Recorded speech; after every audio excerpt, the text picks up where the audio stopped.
There was a time in America when a man could pack everything he owned into a single leather suitcase, step onto a steam locomotive, and disappear into the country for weeks at a time. No refrigerators, no drive-thrus, no corner stores waiting at the next stop, just rails and miles and whatever food he could carry. These men were called drummers, traveling salesmen who crisscrossed a growing nation by train, selling everything from buttons to farm equipment, and what they ate along the way. It wasn't glamorous, it wasn't pretty, but it kept them alive, mile after mile, town after forgotten town. Today, we're counting down 30 wild meals traveling salesmen actually ate while crossing America by train, from cold canned dinners eaten alone in rattling rail cars, to improvised station feasts scarfed down in 30 frantic minutes. Some of these meals will surprise you, some will make you quietly grateful, and one, in particular, might change the way you think about food, resilience, and what we've lost along the way. Stay until the end, because this story is about more than what men ate, it's about who they were. Picture the 1890s. A salesman boards a train in Chicago with a dented tin lunch pail tucked under his arm. Inside, boiled eggs, thick slices of cured meat, dense bread, and a handful of pickles. This was the railroad lunch pail, the everyday meal of men who couldn't afford to rely on dining cars that didn't always exist.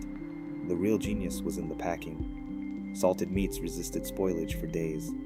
Pickles and vinegar kept bacteria at bay. Your great-grandfather knew this without ever reading a nutrition label or watching a food safety video.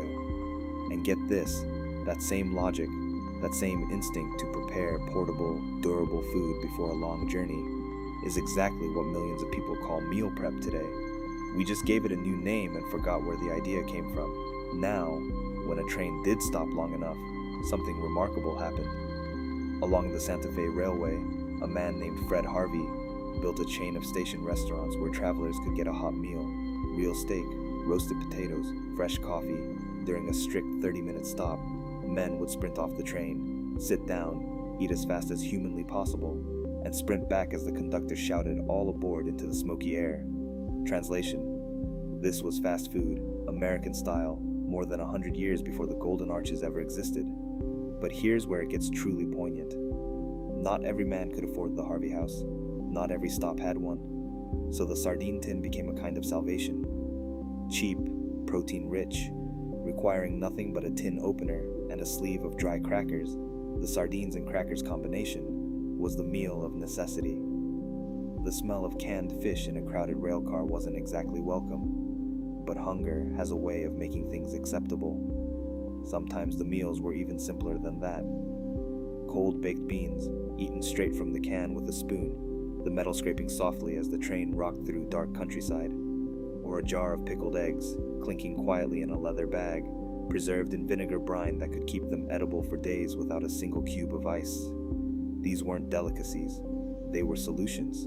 Here's where things get personal. When you imagine a man alone in a rail car at 2 a.m, somewhere in the flatlands of Kansas, opening a jar of pickled eggs by lamplight, that's not just a historical footnote. That's loneliness.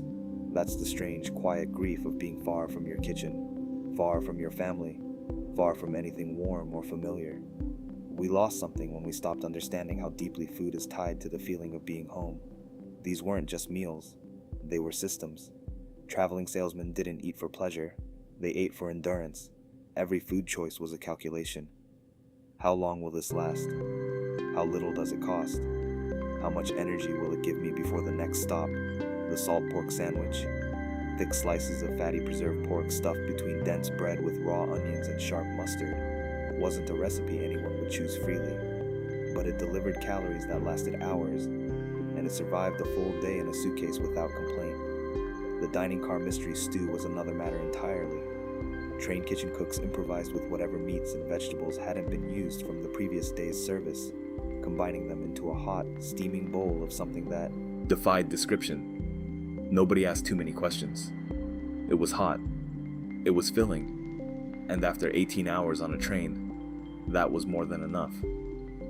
Your great-grandfather understood something about food that we've largely forgotten. You eat what keeps you moving, not what looks beautiful on a plate. Could you survive a week eating this way? Drop your answer in the comments, because the responses might surprise you. And if you're finding value in these forgotten stories of American life, a like and subscribe keeps this channel alive, and these memories from disappearing entirely. The coffee and pie diet deserves its own chapter in American food history. Countless salesmen essentially lived on endless coffee refills and whatever pie slice was available at the counter of a station diner. Apple, peach, sometimes just a gray mystery filling that had been sitting since morning. Late nights, dog-eared order books spread open beside the plate, pencil-scratching notes between bites. The real genius was that coffee was almost always free with a meal refill, which meant a man could sit, stay warm, and make a nickel meal last 2 hours. Cold fried chicken, wrapped in brown paper and carried from a boarding house kitchen the morning before departure, tasted surprisingly good at midnight in a swaying rail car. Apples and cheese, a pairing that goes back centuries in American farm culture, offered a rare fresh moment on journeys dominated by preserved and processed food. And the oyster stew, rich, creamy, served in higher-end dining cars, was the quiet reward a successful salesman allowed himself after closing a particularly good deal. A small indulgence, a moment of warmth in an otherwise austere life. Translation, luxury, back then, wasn't a lifestyle, it was a moment. And those moments meant more because they were rare. The bologna sandwich on white bread wasn't just cheap, it tasted like home. Simple, recognizable, the exact same sandwich a wife might have packed for a husband's lunch at the factory. Carrying that taste on a 3-week sales route through unfamiliar territory was its own kind of comfort food. The hotel pocket roll, a bread roll quietly wrapped in a linen napkin and slipped into a coat pocket before checkout, was a survival trick so common it was practically unspoken etiquette among drummers. Not stealing exactly, just adapting. There's a myth about the past, that people ate better, lived more simply, and somehow had it easier. The reality is something far more honest. These men adapted constantly. They improvised, reused, stretched, and made do with whatever the road provided. And get this, many of the meals on this list would seem extreme to us today. Cold beans from a can, sardines in a crowded car, bread and milk for dinner. But in the late 1800s and early 1900s, these weren't desperate choices. They were normal ones. Here is where it gets truly insightful. What we call convenience today came at a cost none of us consciously agreed to pay. We traded resilience for ease. We traded ingenuity for abundance. And somewhere along the way, we forgot how to feed ourselves when the system isn't working perfectly. What are you eating today that future generations will find just as strange as pickled eggs and hardtack? Leave that thought in the comments, because history has a way of repeating itself in the most unexpected kitchens. The last 10 meals on this list don't need elaborate explanations. They are the echoes of exhaustion, the end-of-journey foods, the bottom-of-the-bag dinners, hard-boiled eggs eaten alone in silence, a block of cheese cut with a pocket knife on a windowsill, cold sausage links wrapped in wax paper, crackers spread with dark molasses, buttered bread and nothing else, leftover steak gone cold and slightly gray, canned corn eaten with a spoon, dry biscuits dunked in black coffee, a small paper bag of salted mixed nuts, and finally, whatever was left at the bottom of the bag, the crumbs and broken crackers and last surviving piece of something that used to be a proper meal. We lost something when these meals disappeared from memory, not the food itself, but the understanding behind it. The understanding that survival is creative, that a good meal doesn't require convenience, that hunger sharpens ingenuity in ways that abundance never can. These meals might seem strange now, cold beans, sardines on crackers, bread and milk eaten alone while farmland blurred past a rain-streaked window. But they tell a bigger story, a story of movement, of resilience, of men crossing a vast and growing nation, armed with nothing but determination and whatever food they could carry in a single worn-out bag. They didn't need variety. They didn't need luxury. They needed something that worked.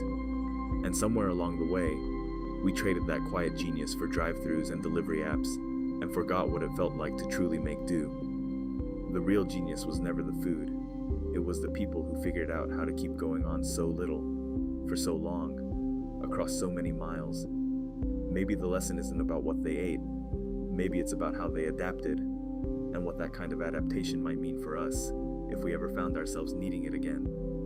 For more stories like this, forgotten meals, lost traditions, and the hidden side of American life, subscribe to Lost American Memories, because these stories deserve to be remembered.